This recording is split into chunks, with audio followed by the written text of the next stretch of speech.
Hello student, आपका स्वागत है आपके चैनल NCERT फैंस में। आज आपकी क्लास प्राचीन भारतीय इतिहास में विदेशी आक्रमण से संबंधित अति महत्वपूर्ण होने वाली है, तो वीडियो को पूरा देखें। अगर वीडियो अच्छा लगे तो वीडियो को लाइक, शेयर और कमेंट करके ज़रूर बताएं। तो शुरू करते हैं। प्राचीन भारत का इतिहास। जैसा कि आपको पता है कि हमारा टॉपिक चल रहा है इतिहास से संबंधित, तो उसमें पार्ट 6 जो है प्राचीन भारत पर विदेशी आक्रमण। तो कौन कौन से प्राचीन भारत पर विदेशी आक्रमण हुए? पहला आता है हक्कामनी ईरानी आक्रमण और दूसरा है यूनानी आक्रमण।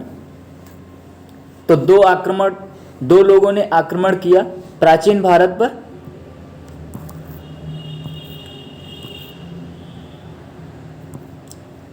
प्राक मौर्य युग में मगध सम्राटों का अधिकार क्षेत्र भारत के पश्चिमोत्तर प्रदेश तक विस्तृत नहीं था। पश्चिमी प्रदेश तक विस्तृत नहीं था। जिस समय मध्य भारत के राज्य मगध साम्राज्य की विस्तारवादी नीति का शिकार हो रहे थे, पश्चिमोत्तर प्रांतों अराजकता एवं अव्यवस्था का वातावरण व्याप्त था। तो वहाँ अव्यवस्था और अराजकता फैली हुई थी, बहुत चरम सीमा पे।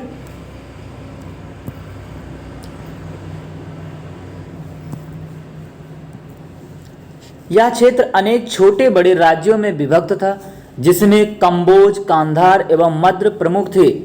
कंबोज, कांधार एवं मद्र जो है प्रमुख थे। इन क्षेत्रों में कोई ऐसी सार्वभौमिक शक्ति नहीं थी जो परस्पर संघर्षरत राज्यों को जीतकर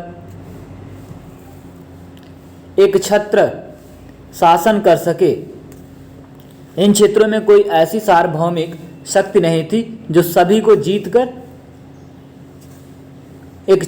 एक राज्य का निर्माण कर सके। यह संपूर्ण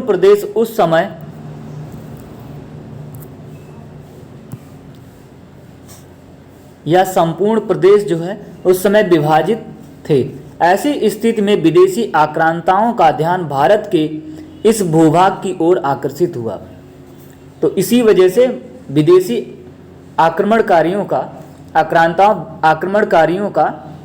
ध्यान जो है भारत के भूभाग की ओर आकर्षित हुआ।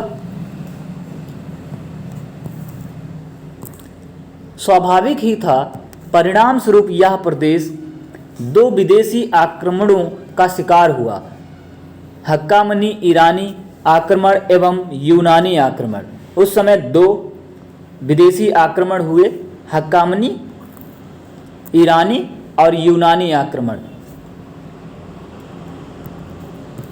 भारत में सर्वप्रथम विदेशी आक्रमण जो है हक्कामनी वंश के राजाओं ने किया।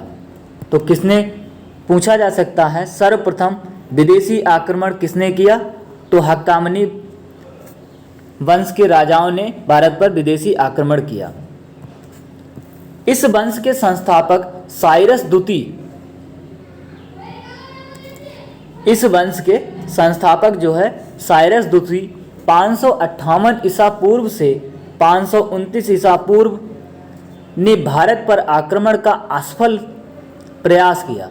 हक्कामनी के जो संस्थापक थे साइरस द्वितीय, इन्होंने आक्रमण किया, तो इनका जो है आक्रमण असफल रहा, ये क्षेत्रों को नहीं जीत पाए। हक्कामनी ईरानी साम्राज्य के प्रमुख शासक, तो इस साम्राज्य के कौन से प्रमुख शासक थे? साइरस द्वितीय 558 ईसा पूर्व से 529 ईसा पूर्व इन्होंने शासन किया। साइरस द्वितीय ने 6ठी शताब्दी ईसा पूर्व के मध्य ईरान में हक्कामनी साम्राज्य की स्थापना की। इन्होंने ईरान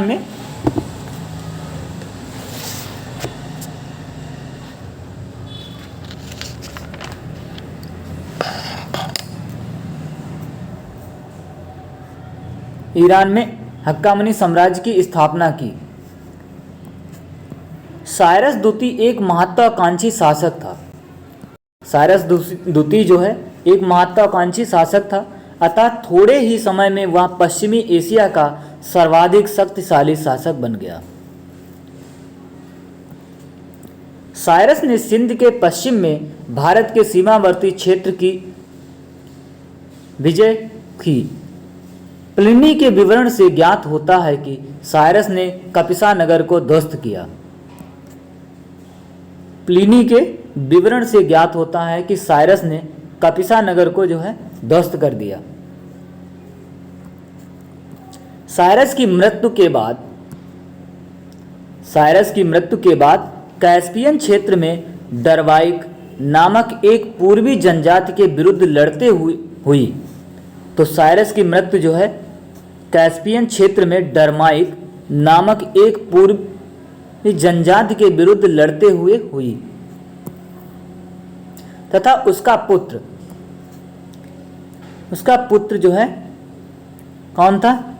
कैम्बिसीज द्वितीय 529 ईसा पूर्व से 522 ईसा पूर्व उसके साम्राज्य का उत्तराधिकारी हुआ। वह ग्रह युद्धों में ही उलझा रहा, तो इसको जो है समय नहीं मिला, यह ग्रह युद्धों में ही उलझा रहा और उसके समय में हक्कामनी साम्राज्य का भारत की ओर कोई विस्तार नहीं हुआ।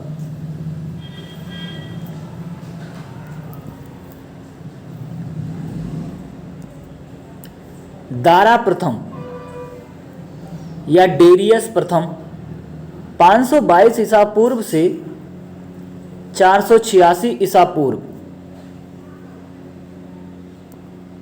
इसका शासन जो है 522 ईसा पूर्व से 486 ईसा पूर्व तक रहा। भारत पर आक्रमण करने में प्रथम सफलता दारा प्रथम या डेरियस प्रथम को प्राप्त हुई। तो हक्कामनी ने सबसे पहले आक्रमण तो किया पर उसे सफलता नहीं प्राप्त हुई।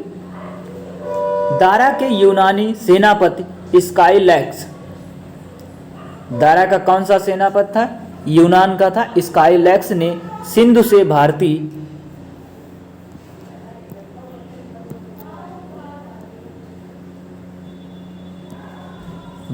समुद्र में उतरकर अरब और मकरान तटों का पता लगाया। इसने सिंधु से उतरकर अरब और मकरान तटों का पता लगाया। दारा प्रथम ने 516 ईसा पूर्व में सर्वप्रथम कंधार को जीतकर फारसी साम्राज्य में मिला लिया। तो इसने सर्वप्रथम कंधार को जीत लिया। तो यहाँ से प्रश्न बन सकता है कि दारा प्रथम ने सर्वप्रथम किसे जीता था? तो कांधार को जीतकर फारस साम्राज्य में मिला लिया था। भारत का पश्चिमोत्तर भाग दारा के साम्राज्य का 20वां प्रांत, तो इसके पश्चिमोत्तर भाग था, पश्चिम का जो भाग 20वां प्रांत हेरोडोट्स के अनुसार, किसके अनुसार? हेरोडोट्स के अनुसार 20वां प्रांत था। कंबोज एवं कांधार पर भी उसका अधिकार था। तो कंबोज और कांधार पर भी उसने अधिकार कर लिया। किसने? दारा प्रथम ने। दारा प्रथम के 3 अभिलेखों बेहिस्तून,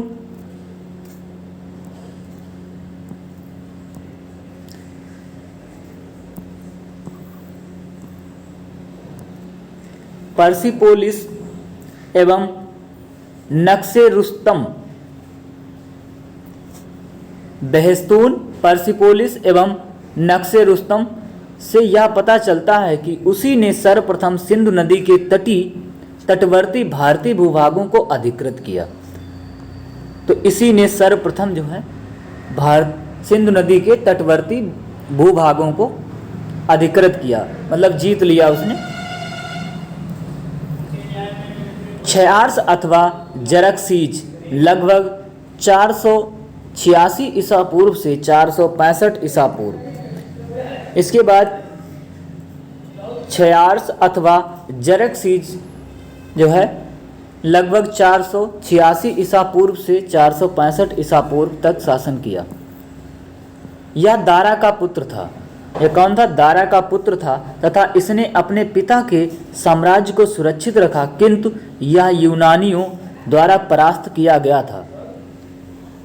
ये ईरानी थे, यूनानियों द्वारा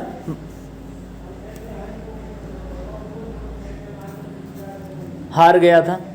इसने अपनी फौज में भारतीयों को शामिल किया। इसने अपनी फौज में भारतीयों को भी शामिल किया। जरक्सीज के उत्तराधिकारी तथा पारसिक साम्राज्य का विनाश। जरक्सीज के उत्तराधिकारी और पारसिक साम्राज्य का विनाश कैसे हुआ? जरक्सीज की मृत्यु के पश्चात उसके तत्कालिक उत्तराधिकारी कौन कौन बने? तत्कालिक उत्तराधिकारी क्रमशः अर्तजरक्सीज प्रथम एवं अर्तजरक्सीज द्वितीय हुए। साक्ष्यों से पता चलता है कि इन उत्तराधिकारियों द्वारा दारा प्रथम द्वारा निर्मित साम्राज्य को सुरक्षित रखा गया। ये दो उत्तराधिकारी हुए, कौन कौन से? अरक्सीज प्रथम, अर्तजरक्सीज प्रथम, अर्तजरक्सीज द्वितीय। साक्ष्यों से पता चलता है कि इन उत्तराधिकारियों ने दारा प्रथम द्वारा निर्मित साम्राज्य को सुरक्षित रखा।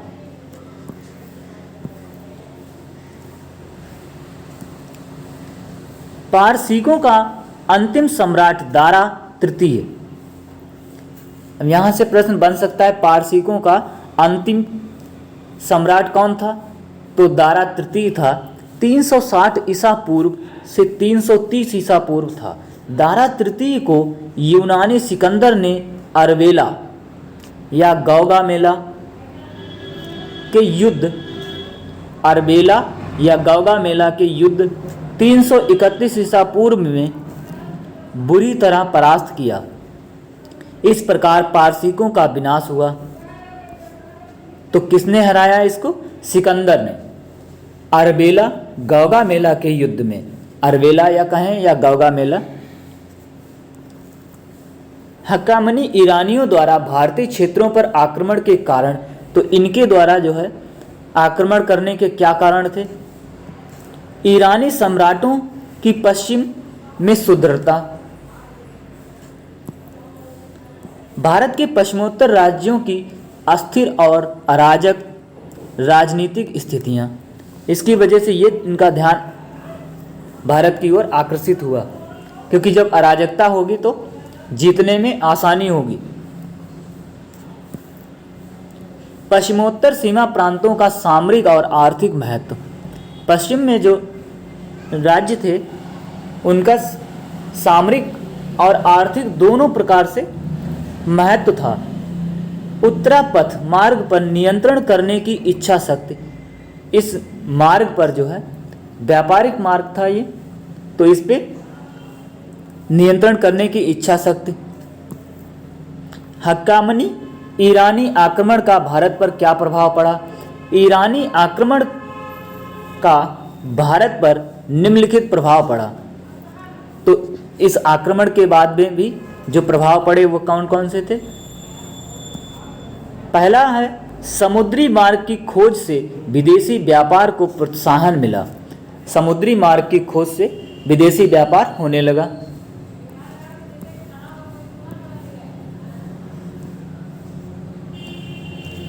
पश्चिमोत्तर भारत में दाईं से बाईं ओर लिखी जाने वाली खरोष्टी लिपि का प्रचार हुआ।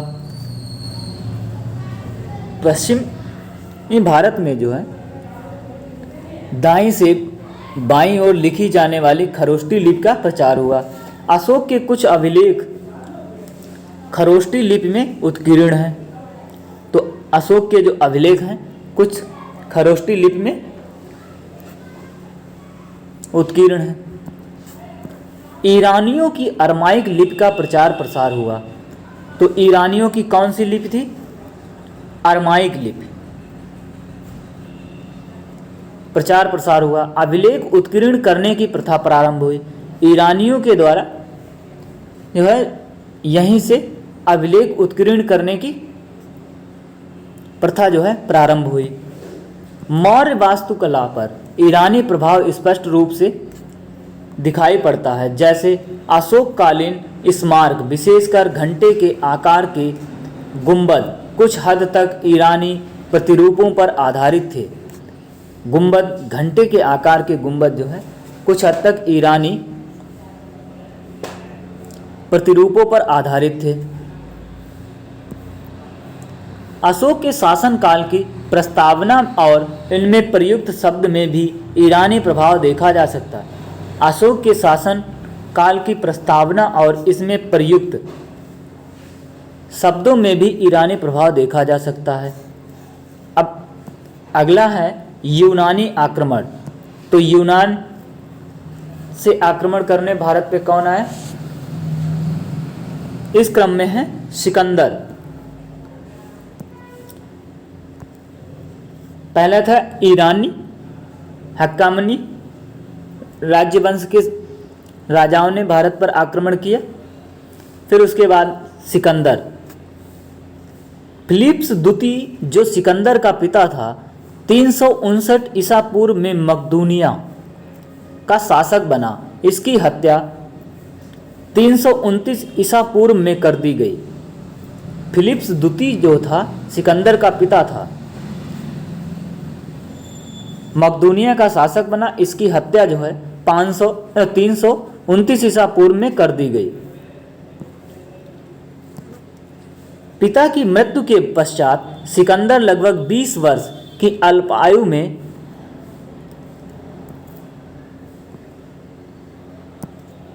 सिंहासन रूढ़ यानी कि सिंहासन पर बैठा। यह अरस्तु का शिष्य था। सिकंदर जो है किसका शिष्य था? अरस्तु का।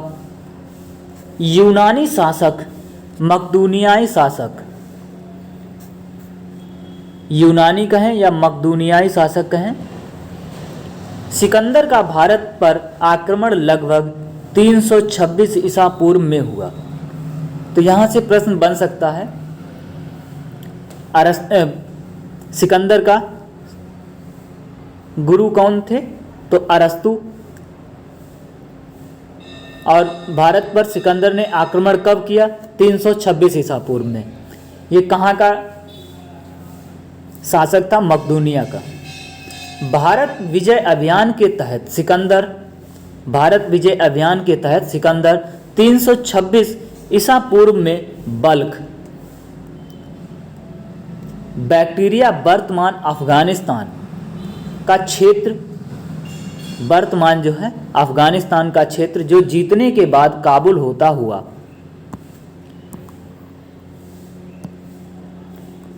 कहाँ काबुल होता हुआ हिंदकुश पर्वत या कहें खैबर दर्रा पार कर भारत आया। तक्षशिला के शासक, तो उस समय जो है तक्षशिला का शासक कौन था? अंबी ने आत्मसमर्पण के साथ उसका स्वागत करते हुए उसे सहयोग का वचन दिया। तो यहाँ जो है अंबी बगैर लड़े ही आत्मसमर्पण कर दिया। सिकंदर के आक्रमण के समय असमक एक सीमांत गणराज्य था जिसकी राजधानी जो है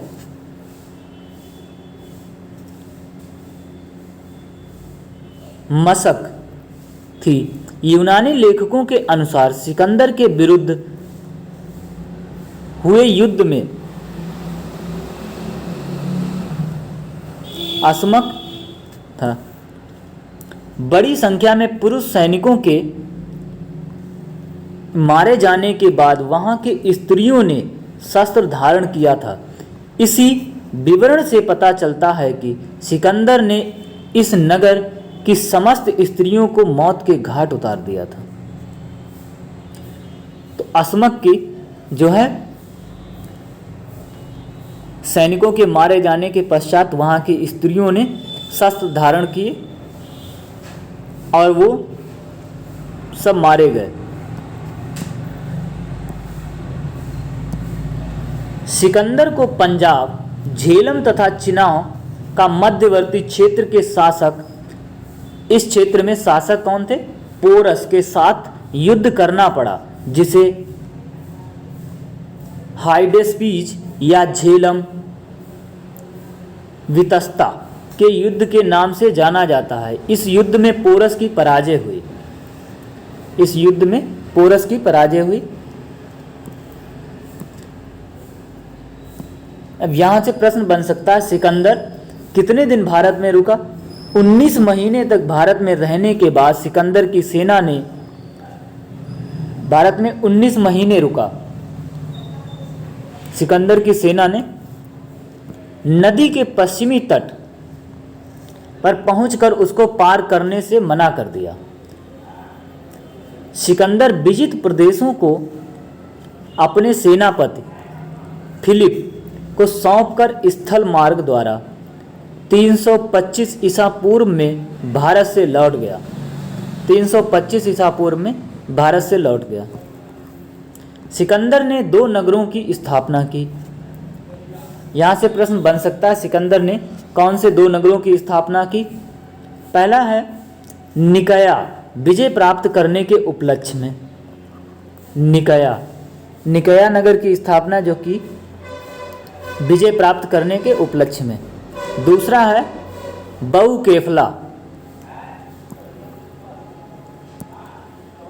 बहुकेफला अपने प्रिय घोड़े के नाम पर।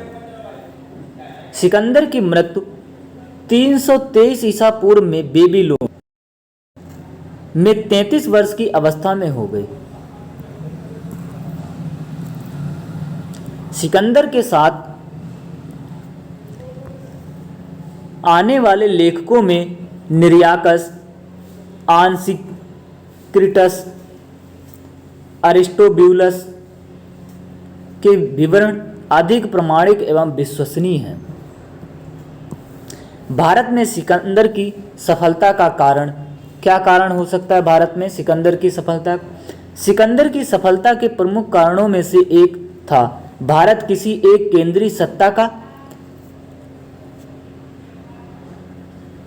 भारत में जो है उस समय कोई एक केंद्रीय सत्ता नहीं थी। इतिहासकार डॉक्टर हेमचंद्र राय चौधरी ने उस समय यहाँ 28 शक्तियों का उल्लेख किया है, अर्थात राज्य किसी एक केंद्रीय सत्ता के अधीन नहीं थे। हेमचंद्र राय चौधरी ने उस समय यहाँ 28 शक्तियों का उल्लेख किया है। छोटे बड़े 28 राज्य हुआ करते। दूसरा महत्वपूर्ण कारण था सिकंदर की सेना का शक्तिशाली होना। उसकी सेना में तेज तर्रार घोड़ों की बहुलता। इसकी सेना में बहुत तेज दौड़ने वाले घोड़े भी थे। और भी कारण हो सकता है, अम्बी जैसे देशद्रोहियों का सहयोग भी उसकी सफलता का एक बड़ा कारण था। सिकंदर के आक्रमण का भारत पर क्या प्रभाव पड़ा? प्राचीन यूरोप को प्राचीन भारत के संपर्क में आने का अवसर मिला। प्राचीन यूरोप को प्राचीन भारत के संपर्क में आने का अवसर मिला। भारत और यूनान के बीच विभिन्न क्षेत्रों में प्रत्यक्ष संपर्क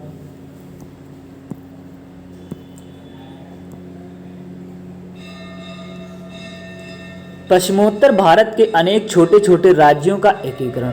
पश्चिम में जो सिकंदर ने राज्य विजित किए थे, वहाँ के छोटे छोटे राज्यों को एकीकरण कर दिया, मतलब संगठित कर दिया। सिकंदर के अभियान से अनेक स्तर और बल्मा खुले को भी भारतीय व्यापार में अहम योगदान दे रहे हैं। भारतीयों ने यूनानियों से छत्र प्रणाली, मुद्रा निर्माण, छत्र प्रणाली और मुद्रा निर्माण की कला को ग्रहण किया। उलूक शैली के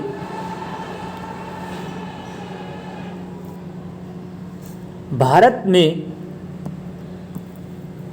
कांधार शैली की कला का विकास यूनानी प्रभाव का ही परिणाम है। भारत में गांधार शैली इसमें भारतीय यूनानी कला का सम्मिश्रण दिखता है।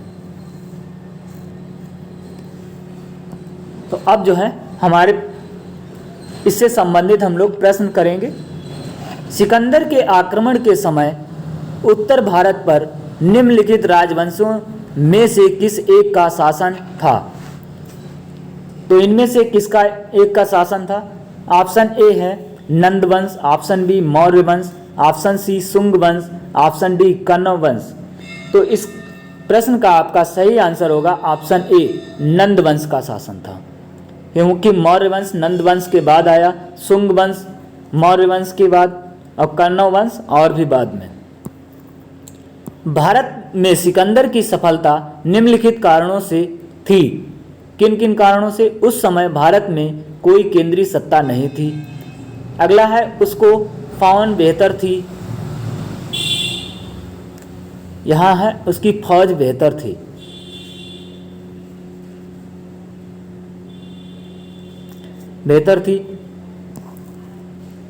उसे देशद्रोही शासकों से सहायता मिली।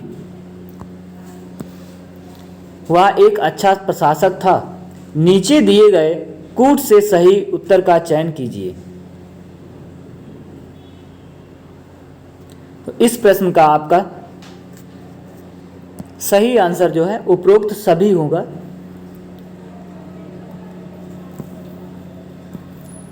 अगला प्रश्न है निम्नलिखित में से कौन सिकंदर के साथ भारत में नहीं आया था? तो निम्नलिखित में से कौन सिकंदर के साथ भारत नहीं आया था?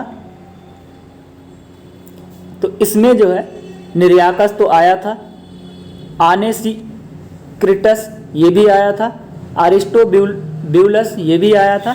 तो इसमें से डाइमेकस जो है सिकंदर के साथ नहीं आया था। तो आपका राइट आंसर होगा ऑप्शन सी। अगला है प्राचीन नगर तक्षशिला निम्न में से किनके बीच स्थित था?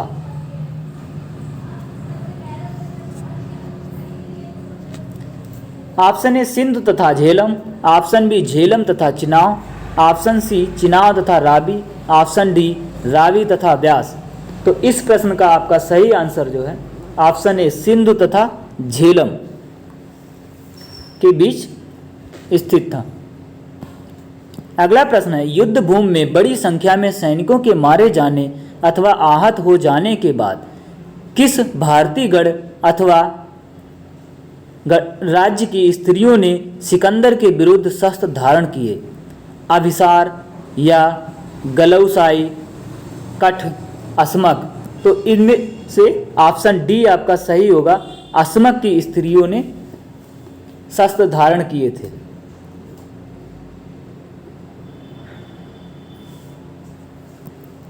अगला प्रश्न है यूनानी आक्रमण से संबंधित निम्न में से कौन सा कथन सत्य है?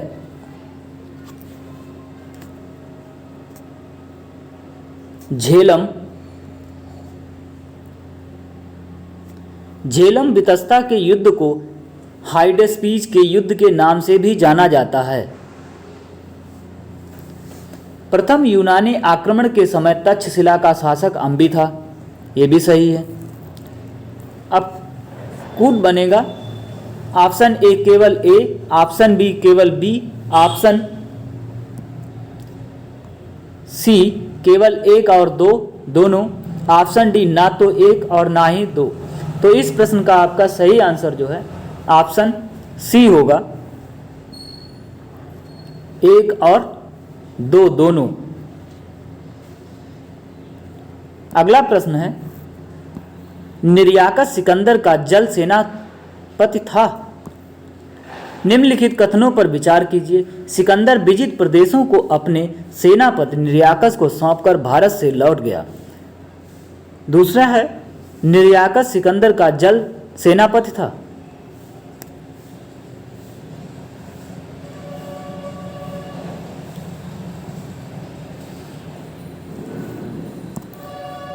उपयुक्त में से कौन सा कथन सत्य है? केवल एक, केवल दो,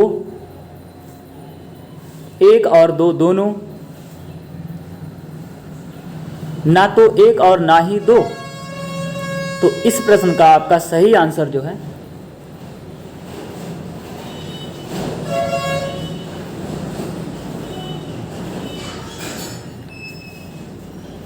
ऑप्शन बी केवल 2।